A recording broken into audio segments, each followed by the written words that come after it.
As we shift now into this, which I'm pretty psyched about, this is our coaches roundtable. So we have 4 area coaches, and these guys have no idea what we're going to talk about. But what I want to have them do to start with is just give us a 1-sentence comment on who you are. And Allison, go ahead and get started. Hi, my name is Allison Friedeweiss, and I run the Empire Tri Club. We're based here out of New York City, and that's it. That's it. That's good enough. I'm Laura Kozik. I'm the founder of Team Lipstick, all-female tri-team here in New York City. Sorry.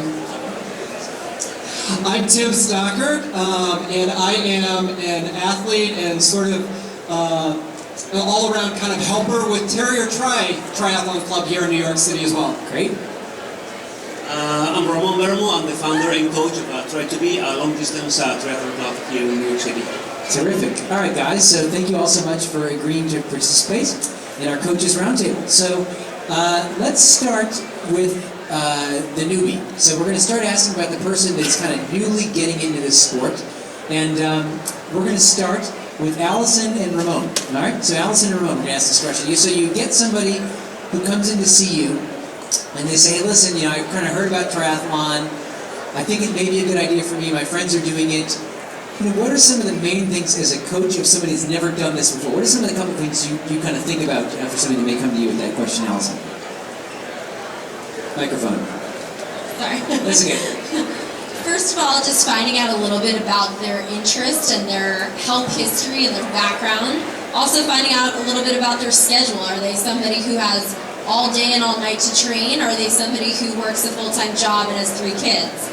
It's all about figuring out how triathlon can fit into their lifestyle and how they can build up in a safe and natural progression to a race that works well with their schedule. I think it's a great idea. Ramon, what about you? It's the first-time person. About the same, you know, made them realize that it's, how much you bring is how much you get out. So about the commitment, how much they're willing to commit, and make sure that, you know, what goals they have to make them realize these are your goals, this is how much you have to commit to training. If you're not willing or can't commit to that training, you may have to change your goals. And of course, just you know, get a background check on, you know, technique and all that kind of stuff to make sure that they start in the right way. If there's the time on the basics, which is a basic phase of building, and then the technique. Laura. Yes, Jordan. Thank you. So, coaching women versus coaching men. So your team is basically women's only tri-team. So you've been doing this for several years now, a while. Yes. What have you learned about coaching women different than coaching men? Is there a difference? Actually, it's a secret, so if all the men could leave the room just for a moment. No. You know, I've been in fitness since I'm 16 years old, and I teach group fitness classes, so I do work with men a lot. And we do co-ed training as far as our training camps are concerned, but our day-to-day training is just with the women. And it's a different dynamic, I think, when the men are not present. It's not competitive, and not only competitive with, you know, women's nature being less competitive than men's nature, but just, you know, there's not that cute guy that both girls like, and now we have to do our hair when we come to practice because, you know. But no, it's just a wonderful dynamic. I think the co-ed dynamic is also wonderful. I think having just the guys together probably would be amazing. When it's just the women, though, we get to let our hair down, and, you know, we have a lot of the same principles and goals and ways of training. Fair enough. So I got you. So the social part of that, I totally get. Let's give the mic to Tim here. Let me ask Tim. He gets the guy mic. Fine. So Tim gets the guy mic. So Tim, as somebody who works with both men and women on Terrier Tribe, have you noticed a difference in terms of that same question of how you approach a male athlete and a female athlete, or is it all eyes are the same under the sun? What's your thought on that? Well, it's sort of interesting, like, you know, I get what Laura's kind of saying with, like, you know, the focus on just women, and I have, you know, we have a lot of relationships with Lipstick and have done a lot of things with them, but we really like to promote the whole aspect of men and women kind of working out together, and there's, you know, there is a lot of community and camaraderie that come with men and women exercising together and working out together. and learning some things from each other. So I don't necessarily notice specific differences, but it is creates a very fun environment to have a very diverse group of people in a club. Fair enough. Ramon, you talked before with me a couple years ago about the rule of twos, violating the rule of twos, kind of too much, too soon, too fast. So we have this beginning person that all of a sudden they're like, oh my God, my life has been like a void. I live in New York, I work all the time, and this is my purpose. Doing triathlon is my special purpose. I'm going to get into this. I'm going to get the gear, I'm going to get the wheels, I'm going to get the bike. This is like what I've meant to do with my life. So this is the person that all of a sudden ramps up their training like crazy, goes, as we say in Missouri, hog wild. How do you recognize that person right away, and how do you know if they're kind of violating the rules of twos? Too much, too soon, too fast? It's easy to recognize, and the best way to bring them down to earth is just to help them to fail. Give them that workout that you know is not going to be able to hold, and then you make them realize, you see, you do that, this happens. So it is very easy to recognize, but you have to tell them the why. Not just tell them you're doing too much, you're doing too soon, you're going too long, and you have to tell them realize, and this is how the training works. You need to progressively build up. Go hard when you have to go hard, go easy when you have to go easy. Allison, we're going to start with you down here at the end. Tell us about your ideal beginner training schedule. How many days a week do they have to train? 1 a day, 2 a days? In your ideal world, they have kind of time to do it. What's your ideal beginner schedule? The first thing that I want to really reiterate is rest days, and especially for beginners, especially for somebody who's new to the sport. Taking at least 1 to 2 rest days per week which doesn't mean just a lighter workout day. It literally means you rest, or you do yoga, or you meditate, or you do something that's just relaxing and not impacting on your body. I would say focusing on your weaknesses and trying to do the most training in your weakest sport, especially if you're new to it. 2 to 3 sessions a week, and maybe 2 sessions of your 2 strongest sports. I would say trying to lay off of the running as much as you can, just because that's the most impacting on your body, and trying to get into the pool as much as you can. But again, it's all in moderation, especially if you're a beginner. Definitely taking those rest days and definitely not going too hard. Fair enough. Laura, the moderate, so kind of not the beginner, but now that somebody who's they've been with you for a year, they drunk the Kool-Aid, they have an idea what they're doing. The moderate person, how do you figure out their schedule? Well, I like rest days to be active recovery sometimes, so sometimes it does mean a light workout. I'm not sure that a run workout could ever be a light workout. That's a little bit harder on the body than a swim could be, or an easy spin class or something like that. But I like the active recovery days a little more than the sedentary days for the intermediate athletes. But yes, we train 6 days a week. And on that day off, you're supposed to rest. I think most people rest, but it does get addicting, triathlon, because you do something different every day, so you don't get sick of it, and you don't get tired of it. You do it with a group of people you really love. So we do 6 days a week, and our days off are sometimes active recovery. Fair enough. Timmy, let's take it up a notch now to the Ironman group. So the person who's done several races, they've kind of toying with the idea of Ironman. We have a whole session, by the way. At the end of the day today, our last session is all about the New York City Ironman, and at the end of the last session, to keep you suckers here, we're going to be giving away a free CompuTrainer, face value of $1,500, which I would like to win. Fatima, you may win. Did you enter for it? Did you register for it? No, sorry.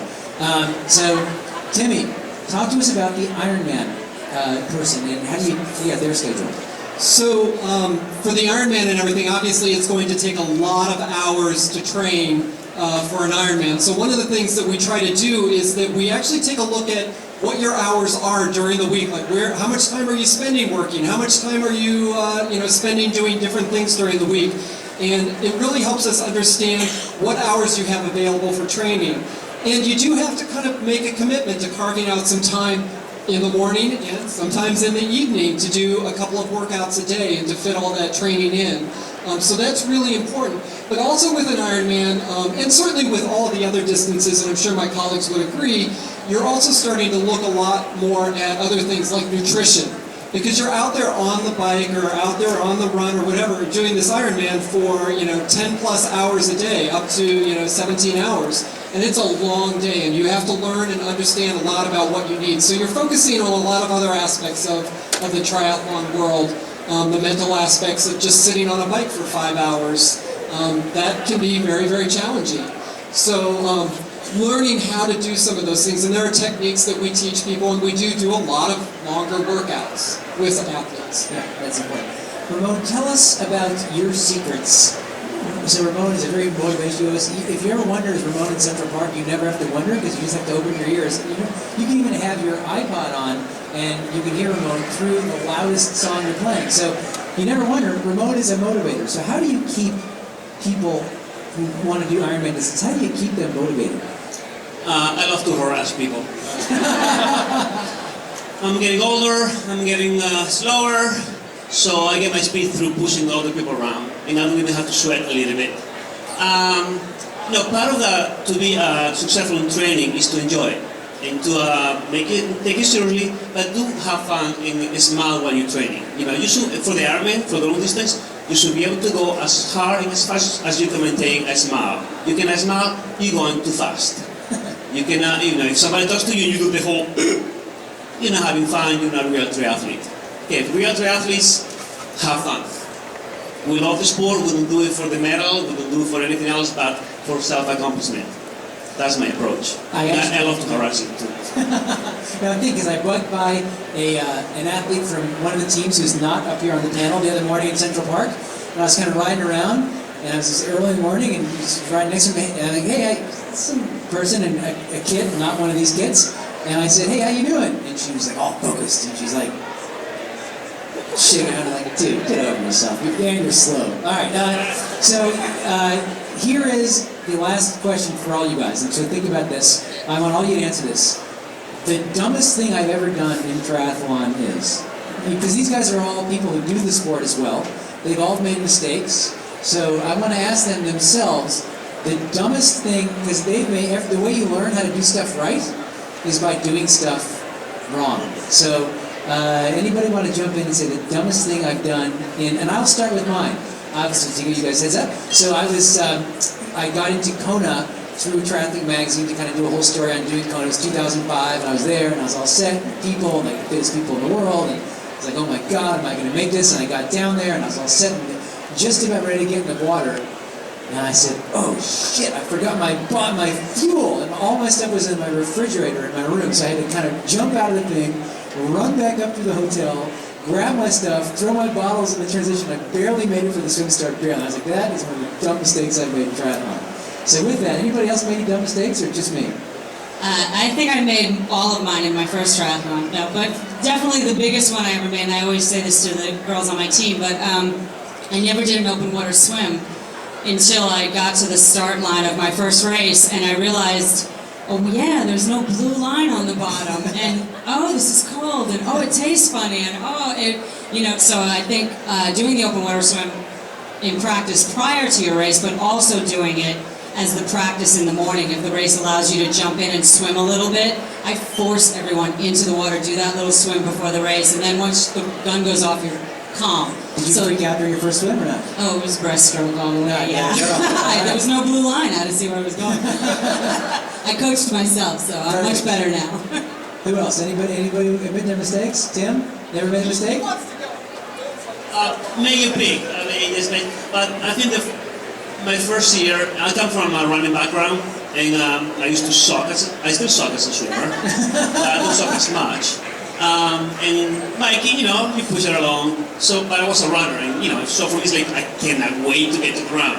My second triathlon, I couldn't wait so much that I started running with the helmet on. And I finished it 5 minutes ago. That's awesome. I saw him in that race. It was really funny. Tim, you got a mistake? I've had, I think my what you call it, the dumbest thing I've ever done is during an Ironman triathlon that I did, my very first one, I decided to take some new nutrition with me that I had never, tried before. And basically, I think it was like, those little cheese, what do they call those things? They were disgusting. And I ate a whole bunch of them because I was starving. Well, and that was on the bike, and when I got to the run, it wasn't so pretty. Let's just put it that way. Point taken. Point taken. Al, any mistakes? Oh, absolutely. I guess probably my biggest mistake, which embarrassingly enough, is probably recently when I always tell my athletes never try something new on race day. Yet in a race only a few years ago, I decided I was going to try to do a dismount off of my bike with leaving my shoes on the bike, as I see people do, and hadn't really practiced that through yet. So I ended up getting my first shoe off, not being able to do it with the second shoe. I ended up running into transition, holding one shoe with my other shoe attached to the bike, running in. It was just a disaster. So anyways. Didn't wipe out then? Yeah. No, I didn't wipe out, but it was a near wipe out, and it was more embarrassing carrying one shoe running into transition than anything else. So, All great yeah. points. Coaches, thank you guys so much. Stay right there for 1 second.